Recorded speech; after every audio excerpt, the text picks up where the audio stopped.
Well, Parliament's Canada-China Legislative Association is still heading to China tomorrow. One of the MP members on the trip is Conservative Michael Cooper. He joins us from Edmonton. All right, Michael, any nervousness about going amid these rising diplomatic tensions? Well, we're going, and that's the plan. Okay, but I'm asking, are you nervous about that? Do you feel that this is, you could be embroiled in something that's really a clash between two superpowers and that you might be caught up as collateral damage?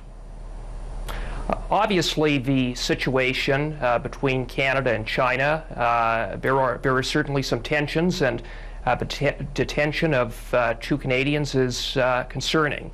But the head of our delegation, Senator Joseph Day, has been in contact with Global Affairs Canada, and the message to Senator Day was that it was best that we proceed with the delegation. So on that basis, I'm continuing to participate. I'm curious if Tourism Minister Melanie Joly got some data that you didn't, because she scrubbed her trip. Do you think it's possible you're not getting the whole story? Well, our delegation was scheduled to go prior to the detention of the two Canadians, and the message from Global Affairs Canada was that it was better that we go than not go. So I'm taking my cues from Global Affairs Canada, and obviously we'll be in touch closely with Global Affairs Canada and our Canadian embassy officials in China. I know the U.S. has just upgraded its travel warning to Americans, basically saying use considerable caution, travel there, make sure your documents are in order. I guess a lot of it's common sense, but I wonder if you think Canada should be following suit and putting a little greater air of caution on these kind of trips. Well, I certainly take note of the recent announcement from the U.S. in terms of their travel advisory, but I'm going to take my cues at the end of the day from Global Affairs Canada and have full confidence in our officials at Global Affairs and at our embassy. Is this committee delegation going to have any role in talking about these two, I don't know whether you want to call them hostages or detainees or whatever, are you going to be able to do anything to help their cause? Because it's starting to look like these two individuals are going to be held for an awful long time while the Chinese wheels of justice turn.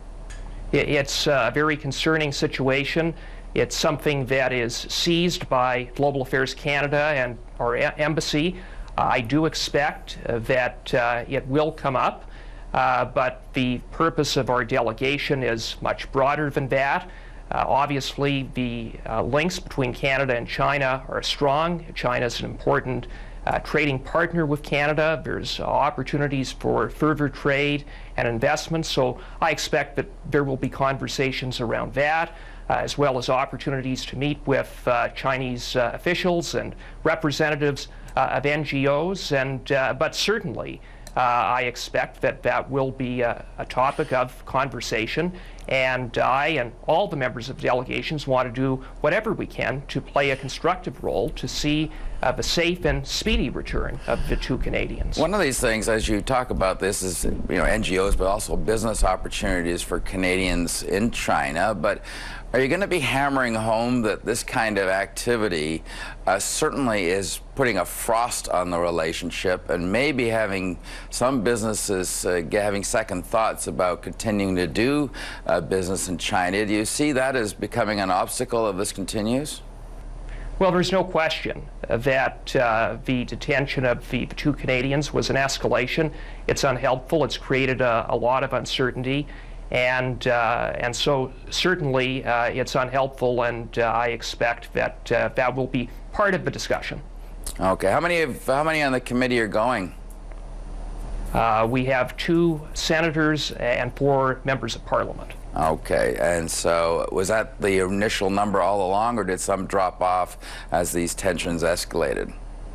I believe that was the initial number. I believe all those MPs and senators who were scheduled to participate are going to be going. Well, good luck. Let's hope there's no unforeseen problems, and we'll have a chat with you hopefully when you get back.